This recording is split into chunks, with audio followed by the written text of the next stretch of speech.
Welcome, Wargamers, to the harsh scales of justice here in the Mortal Realms, because today we are talking about the Annihilation Expedition. This is a timeline story that features in the latest Stormcast Eternals battletome for 4th edition.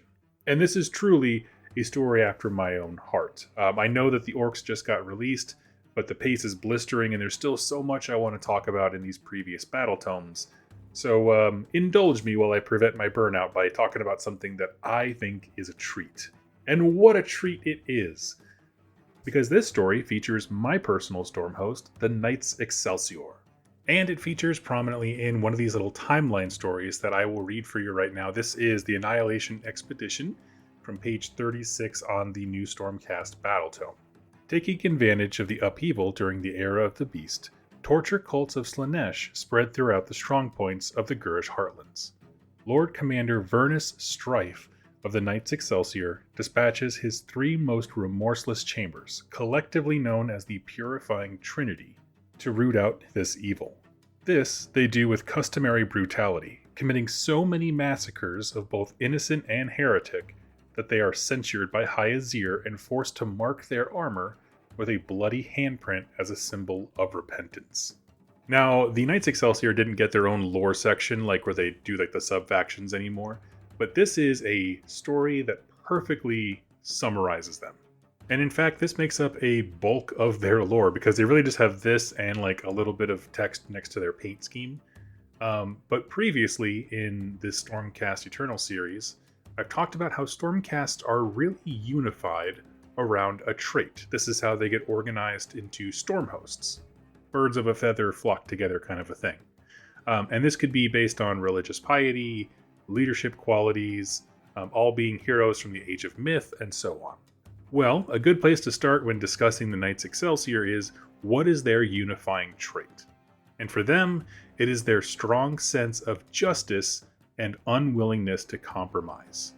Now, and off the bat, you can see in a world of chaos powers and corruption and stuff, that's not a bad thing. It sounds good. Sigmar is making his hero-class warrior monks their defenders of the realms and the mortals within. Of course, you want these demigods to be paragons of integrity, above any petty squabbles or ties. And they were founded in dazzling white armor. They're literally out here white knighting for us at the mortal realm level. And though I don't know why, there's no like a special reason specifically talked about for it, but they were most heavily deployed in Ghur, the realm of beasts. I'm not sure what about that environment required a strong sense of justice to conquer it, but hey, it's whatever. In fact, early on, they had massive success. People loved them. They even founded a full city of Sigmar, Excelsior, which is featured prominently in the book Dominion by Darius Hinks. It's clearly indicating and the fact that the Knights Excelsior founded a city called Excelsior tells me it's clear indication they're not unified by their sense of creativity. But the city is a fantastic kind of anchor point for the forces of order along the coasts of Ghur. Features a lot in the early section of the Dawnbringer Crusades as well. And if our story stopped there, it all sounds awesome. Right? So how do we get from here, where they're these gleaming white paragons of integrity and justice, to the story where we started this whole thing, where they're slaughtering their own people? Well, the first story we really got that indicated there was some changing of the wind, as it were, was during the 2nd edition of Age of Sigmar. And 2 things came out in that time that were really important to this chamber specifically, or this Stormhost rather. Their battletome featured a story where it was said that the Knights Excelsior have purged entire cities before, but it was very minimal detail, it was very past tense, and kind of almost an offhanded comment. If I recall correctly, that event was actually low-key part of a plan to unbind Slaanesh from his prison. But then beyond that, there is a malign portent story, which was when events were going around with the Necroquake and stuff like that, and this story really laid it out. The Knights Excelsior walk into an order town after a long campaign. This meant rest, rearming, and they look around and they see a bunch of sick people and hear people coughing, and their immediate response is, bar the gates, meaning they went on to slaughter this entire town because some of them might have been corrupted by Nurgle. Then, We cut to Dominion by Darius Hinks, like I mentioned, a wonderful AOS book, where it starts from the perspective of humans living in Excelsior, and they are terrified of the Knights Excelsior. The first 2 to 3 chapters, if I'm not mistaken, is just them trying to get out of the city so that they aren't immediately murdered by the Knights Excelsior for being suspicious. And it's in sort of this narrative time that we were introduced to the idea of flaws in the reforging process. Or at least the idea that the reforging process was very far from perfect. I won't unpack it all again since we did that in the first video in this whole series, except to say that as the deterioration of a Stormcast souls happen, it's almost like the contrast get turned up, and so traits that they have become more pronounced, their weaknesses get greater, kind of a thing. For the Knights Excelsior specifically, it seems to be their sense of morality and justice that is getting turned up to 11. These are characters who only see the world in black and white, and these flaws in the reforging, again, keep turning that contrast up. At least that's how I perceive it. And frankly, it's what keeps me coming back to paint these guys, because I gravitate to armies that, at least in the lore, ask interesting questions. And for them, the questions are things like, when is the ability to compromise necessary to be a hero? What happens when, a lawful good hero with all the power and the justice is dropped into a very gray world? Who gets to decide who lives and who dies? And should they feel bad about it? Should there be a weight associated with that? And that's the thing that comes to me a lot as I consider the lore for the Knights Excelsior. These are demigods of Sigmar. If they say a town can't be saved, who am I to argue? But then you have to remember that there are other Stormcast who would be like, no, we can absolutely save this town. But that would be such a hard decision. And I want it to be a hard decision, right? I don't want my protectors of mankind to flippantly destroy an entire city. And I mean, we see little bits of this in our own real life, right? In our world, we have military leaders from the past that we have labeled as butchers. And generally, it has to do with their blatant disregard of life, or at least throwing soldiers into, meat grinders for no reason, really.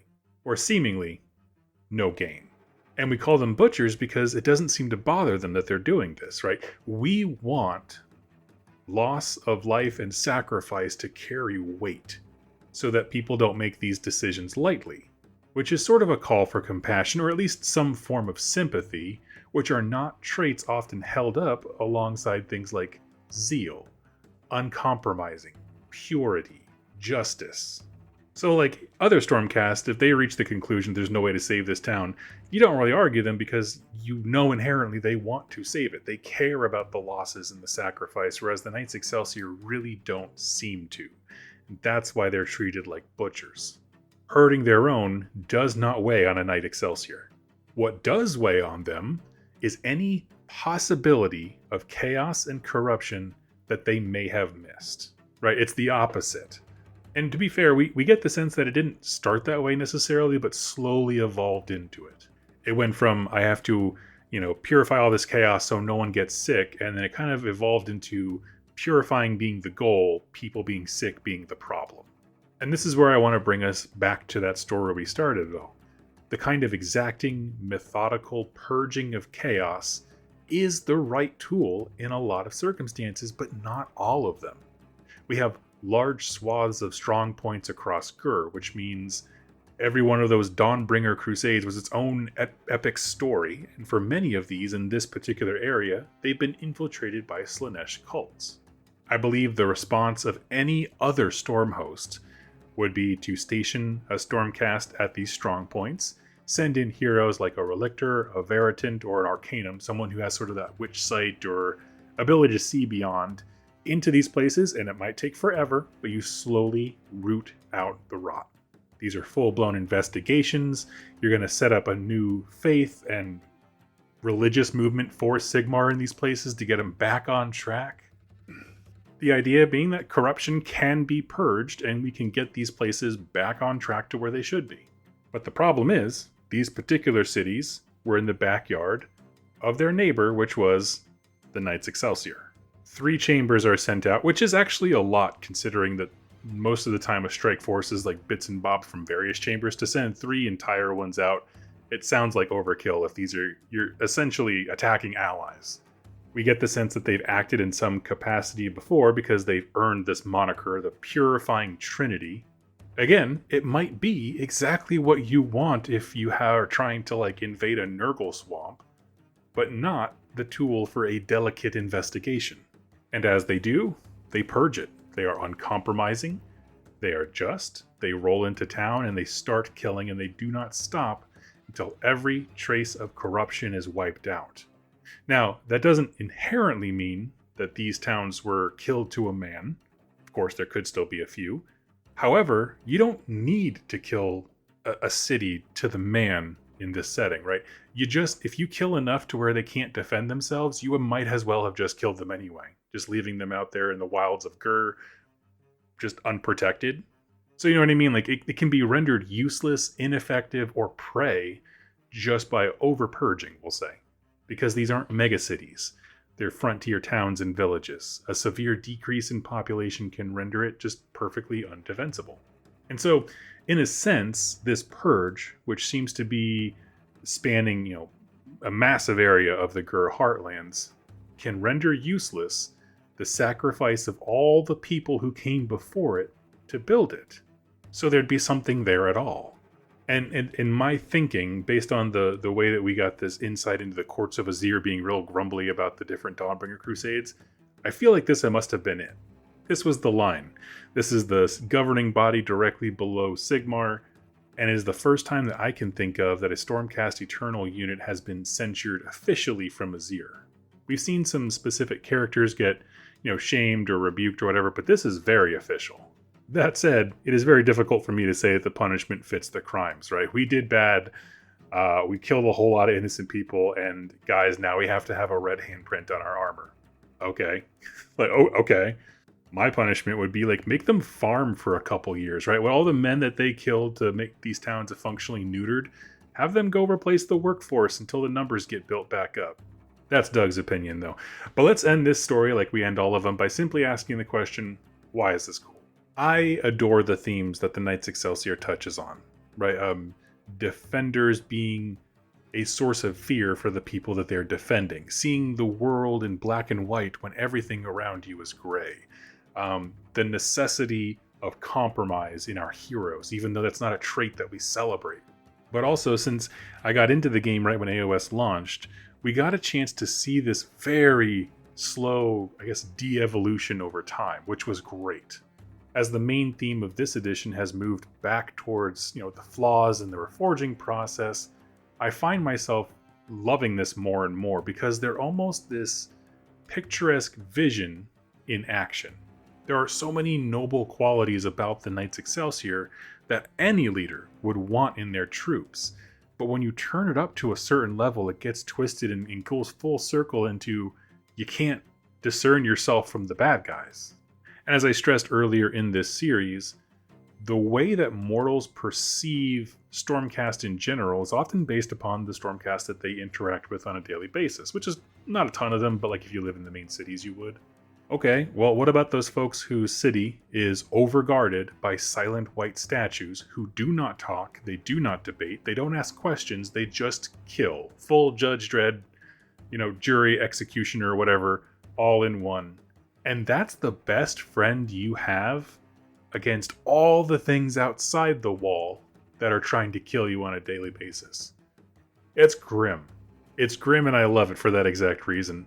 I would love to know, do you have a specific Stormhost you would like talked about next? Like I said, the book, this current battletome, doesn't have a full spread or section on all of them. I think it picked 4 or 5, if I'm not mistaken, of the 8 we had. But there are at least short stories for most of them. So if there's something you would like explored, an idea introduced, please leave it in the comments down below. What do you think of this story? Are you with the Knights Excelsior and you're just purge until there's no more purging to be purged? Or are you on the side of, try to rehabilitate the region? Regardless, it's good storytelling. I thoroughly enjoyed these guys. So thank you so much for watching and listening, and I'll catch you next time.